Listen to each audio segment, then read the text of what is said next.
और अब बात करेंगे रायपुर दक्षिण की, जहां रायपुर दक्षिण विधानसभा से भाजपा प्रत्याशी सुनील सोनी शक्ति प्रदर्शन के साथ नामांकन दाखिल करेंगे। इसमें सीएम विष्णुदेव साय भी शामिल होंगे। सुनील सोनी विशाल रैली निकालकर कलेक्ट्रेट पहुंचेंगे। नामांकन के बाद बीजेपी प्रदेश अध्यक्ष किरण देव सिंह इस प्रेस कॉन्फ्रेंस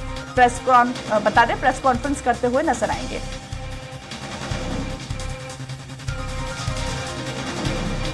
तो बता दें, बीजेपी प्रदेश अध्यक्ष किरण सिंह देव भी इसमें शामिल होंगे। सीएम साय समेत कई बीजेपी के दिग्गज नेता इसमें शामिल होंगे। विशाल रैली निकालकर कलेक्ट्रेट पहुंचेंगे सुनील सोनी और रायपुर दक्षिण में बीजेपी का शक्ति प्रदर्शन आज देखने को मिलेगा।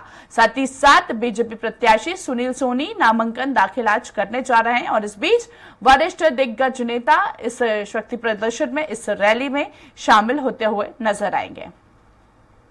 ज्यादा बातचीत करेंगे और ज्यादा बातचीत के लिए गोपी का रुख करेंगे। अधिक जानकारी के लिए हमारे साथ लगातार लाइव बने हुए हैं गोपी। आज रैली निकाली जाएगी रायपुर दक्षिण में, बीजेपी का शक्ति प्रदर्शन आज देखने को मिलेगा और इसके साथ ही बीजेपी प्रत्याशी सुनील सोनी आज नामांकन भी दाखिल करने जा रहे हैं। साथ ही साथ प्रदेश अध्यक्ष किरण देव सिंह प्रेस कॉन्फ्रेंस करेंगे। क्या कुछ इसमें सामने आएगा? जी काजल, बिल्कुल आज जो राजधानी रायपुर में रायपुर दक्षिण उपचुनाव होने वाला है, इसे लेकर भाजपा नामांकन रैली निकालने जा रही है और नामांकन रैली के माध्यम से शक्ति प्रदर्शन आज भाजपा के द्वारा किया जाएगा। इसमें तमाम दिग्गज नेता इस नामांकन रैली में शामिल होंगे। सुनील सोनी आज नामांकन भरने जाएंगे। हालांकि जो मुहूर्त के नामांकन थे वो 2 दिन पहले भर दिए गए थे, लेकिन आज शक्ति प्रदर्शन के साथ में नामांकन रैली निकाली जाएगी। इसमें मुख्यमंत्री विष्णुदेव साय के साथ में तमाम दिग्गज नेता भी मौजूद रहेंगे, मंत्री भी शामिल रहेंगे। साथ ही प्रदेश अध्यक्ष किरण देव भी इस नामांकन रैली में मौजूद रहेंगे। कल जिस तरीके से कांग्रेस ने अपना पूरा शक्ति प्रदर्शन करके एकजुटता जिस तरीके से दिखाई, क्योंकि लगातार सवाल उठाते जाते थे कांग्रेस के कि उनमें अंतर कला है, जो दिग्गज नेता है वो साथ नहीं आते, लेकिन एक संदेश देने की कोशिश कांग्रेस ने भी की और आज नामांकन रैली के माध्यम से शक्ति प्रदर्शन करके यही संदेश भाजपा देने जा रही है। क्योंकि लगातार कांग्रेस ने भी ये सवाल उठाए थे कि सुनील सोनी को टिकट देने के बाद से लगातार नाराजगी कार्यकर्ताओं में है, लेकिन आज शक्ति प्रदर्शन करके एक संदेश देने की कोशिश भाजपा भी करने जा रही है। बता दें कि एकात्म परिसर यानी भाजपा के जिला कार्यालय से यह रैली निकलेगी और कलेक्ट्रेट तक यह भव्य रैली जो है वो निकाली जाएगी। नामांकन प्रक्रिया के बाद में एक बड़ी सभा भी होगी, सभा को भी संबोधित किया जाएगा। घड़ी चौक में एक सभा का आयोजन किया गया है। तो इस तरीके के आज के भारतीय जनता पार्टी के नामांकन रैली रहने वाली है। बता दें कि प्रदेश अध्यक्ष किरण देव एक प्रेस वार्ता को संबोधित करेंगे। 12 बजे उनकी प्रेस वार्ता रखी गई और इसके ठीक बाद ही यह नामांकन रैली जो है वो निकाली जाएगी। तो पूरी तरीके से अब दोनों ही पार्टी अपनी अपनी तैयारियां कर रही है, अपनी अपनी रणनीति के तहत। कल जिस तरीके से नामांकन रैली के बाद एक बड़ी बैठक कांग्रेस ने भी की, जिसमें विधायकों को जिम्मेदारी दी गई है रायपुर में कि किस तरीके से वो किन मुद्दों को लेकर आम जनता के बीच जाएगी। अब आज भाजपा जो है वो नामांकन रैली शक्ति प्रदर्शन करके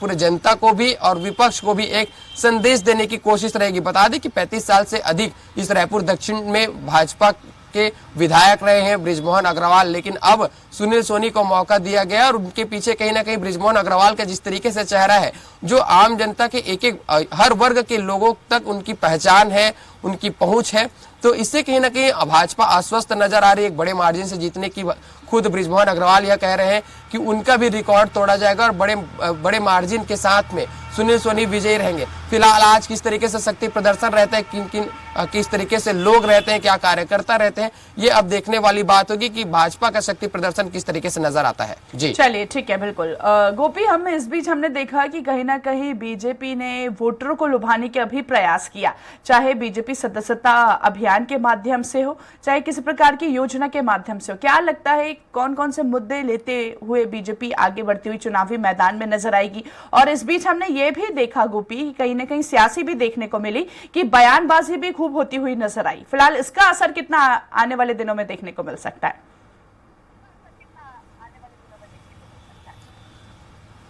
जी बिल्कुल, रायपुर दक्षिण अगर हम बात करें तो हाई प्रोफाइल सीट है, क्योंकि बृजमोहन अग्रवाल यहाँ से लगातार विधायक रहे हैं और इसमें उपचुनाव हो रहे हैं, तो बयानबाजियां जो है वो लगातार इस पर की जा रही है। लगातार कांग्रेस के द्वारा कहा जा रहा है कि 35 साल तक इस क्षेत्र का विकास नहीं हुआ है और अब युवा चेहरे को मौका देकर, युवा को एक मौका देकर जो कांग्रेस है वो विकास करना चाहती है। लेकिन वही अगर हम भाजपा की बात करें तो भाजपा का कहना है कि आकाश शर्मा जो युवा है कांग्रेस के प्रत्याशी, उन्हें इस क्षेत्र में कोई नहीं जानता। राजधानी में 1% लोग और रायपुर दक्षिण में आधी प्रतिशत लोग भी इन्हें नहीं पहचानते। इस तरीके के बयान आ रहे हैं लगातार।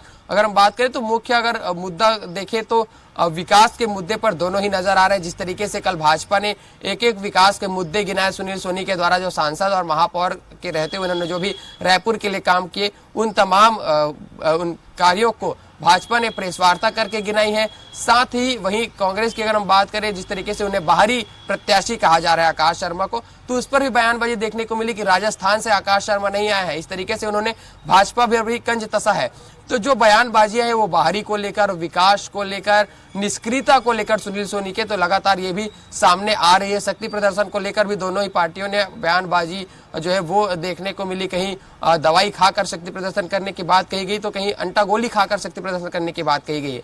तो दोनों ही ओर से लगातार बयानबाजियां हो रही है। फिलहाल आज नामांकन है और आज नामांकन भाजपा के होने के बाद दोनों ही प्रत्याशी अपने अपने नामांकन भी दाखिल कर लेंगे और दोनों पार्टी अपनी शक्ति प्रदर्शन भी दिखा लेगी और इसके बाद अब दोनों ही जनता के बीच जाएगी। हालांकि भाजपा जो है सदस्यता अभियान के माध्यम से पहले ही आम जनता के बीच पहुंच रही, चाहे वो नगरीय निकाय चुनाव के मद्देनजर देखे, चाहे उपचुनाव के मद्देनजर देखे। तो भाजपा की रणनीति के तहत लगातार उनकी तैयारियां चल रही। वही रणनीति अभी भी कांग्रेस जो है वो बैठकों के माध्यम से तैयार कर रही है और अपना पुरजोर लगा रही है कि किस तरीके से इस उपचुनाव में दक्षिण में किस तरीके से कांग्रेस अपना कब्जा करे, क्योंकि 35 साल से भाजपा का शासन यहाँ पर रहा है। जी बिल्कुल गोपी, यहाँ पर कहीं ना कहीं अगर हम जातीय समीकरण की बात करें तो कौन सा फैक्टर फिट बैठता हुआ नजर आएगा, क्योंकि सुनील सोनी के सामने कहीं ना कहीं उनके सामने का ब्राह्मण फेस नजर आ रहा है।